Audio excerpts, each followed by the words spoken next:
Halo teman-teman, di sini kita akan belajar tentang NIB atau nomor induk berusaha. Jadi disimak baik-baik ya. Nah, jadi di sini kita bakal bawain 7 topik.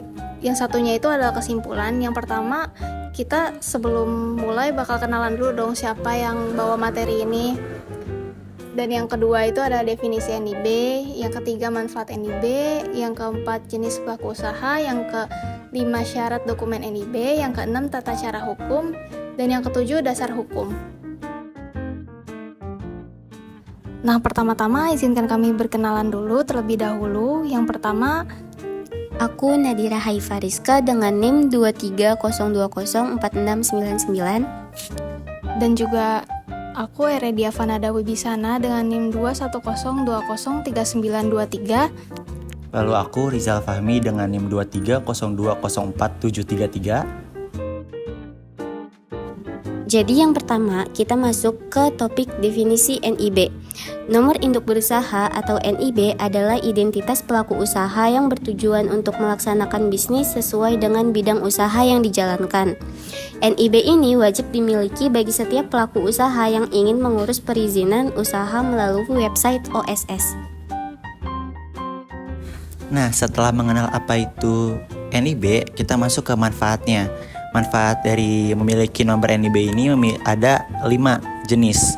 Pertama, mempermudah akses kredit usaha rakyat atau KUR. Yang kedua, ada memperoleh pelatihan pendaftaran usaha UMKM. Yang ketiga, ada usaha mendapatkan legalitas dengan memiliki NIB. Yang keempat, ada tepat sasaran dalam memperoleh program pemerintah. Dan yang terakhir, ada kemudahan memasuki komunitas resmi. Setelah kita membahas manfaat NIB, sekarang kita masuk ke jenis pelaku usaha. Jenis pelaku usaha bisa berupa perseorangan ataupun badan usaha seperti UMK dan non-UMK. Usaha mikro dan kecil atau UMK merupakan usaha milik warga negara Indonesia yang memiliki modal usaha hanya sebesar kurang lebih dari 5 miliar dan tidak termasuk tanah maupun bangunan tempat usaha. Yang kedua ada non-UMK. Non-UMK merupakan usaha menengah dan usaha besar. Usaha ini memiliki skala lebih besar dari UMK dengan modal usaha lebih dari 5 miliar. Non-UMK bisa dimiliki oleh WNI atau WNA. Nah, selanjutnya ada syarat pembuatan dokumen NIB. Pertama itu ada identitas pribadi seperti fotokopi KTP, NPWP pribadi, nomor telepon, dan email pribadi. Lalu identitas usaha seperti akte perusahaan, dokumen administrasi hukum umum apabila berbadan hukum, NPWP direktur, nomor telepon, dan email perusahaan. Lalu lokasi usahanya, memiliki sketsa lokasi perusahaan atau alamat perusahaan yang jelas dan memiliki sesuai dengan MAPS. Setelah melengkapi persyaratan dokumen, sekarang kita masuk ke tata cara online mendapat NIB.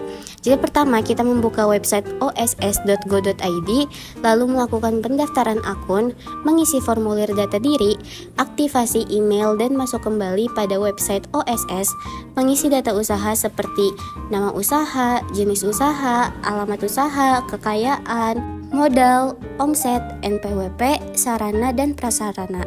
Lalu terakhir kita klik proses NIB dan cetak.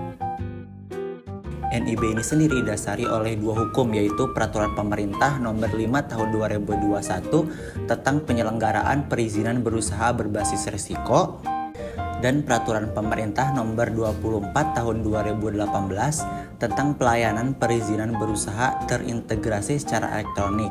Dasar hukum mengenai NIB ini dari awal dibentuk hingga saat ini masih tergolong sama dan belum ada revisi terkait isi dan regulasinya.